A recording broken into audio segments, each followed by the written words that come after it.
Kita ada 3 kesimpulan. Kesimpulan pertama itu tetap jalan. Tapi kesimpulan itu masih simpang siur karena di situ tidak ada degradasi dan promosi. Tentu ya apa kita ikut kompetisi angka itu. Nah yang kedua, berhenti tapi jalan. Berhenti itu berhenti kompetisi 2020 berhenti. Itu kehendak mayoritas baik Liga 1, Liga 2. Tapi kompetisi itu akan dimulai lagi 2 Oktober 2020 2021. Ada sistem degradasi promosi. Jadi kita ada nafas untuk mencari sponsor bahwa sponsor ini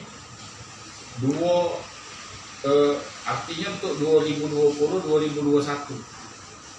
Jalan tengah itu sebenarnya jalan tengah, sudah benar kan? Bisa jadi sponsor itu mendapatkan benefitnya itu di 2020 sama 2021. Nanti kompetisi itu nanti jalan lagi 2021-2022. Artinya selama ini kompetisi dimulai di bulan Maret, diubah lagi dengan COVID ini menjadi bulan Oktober. Jadi new baru lagi. Kalau new baru versi pemerintah adalah ini kita new baru istilah bola jadwalnya. Biasa bulan Maret, ini bulan Oktober.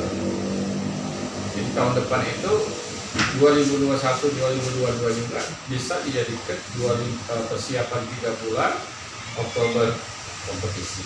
Jadi kemungkinan kita tadi dengan PSSI mengusulkan secepatnya untuk memberikan ketegasan kepada kita. Kalau ini dihentikan, artinya kita rugi 3 poin. Jadi duit lah rugi, 3 poin hilang, neos. Itu artinya gitu kan. Tapi tidak masalah ini karena ini musibah. Tapi keputusannya kompetisi 2020 itu berhenti dan akan diputar lagi kompetisi ini 2020-2021 di bulan Oktober. Artinya pemain kita yang selama ini ada tetap kita panggil pada saat bulan 7 atau bulan 8 kita panggil. Jangan lupa subscribe, share, komen, dan like ya.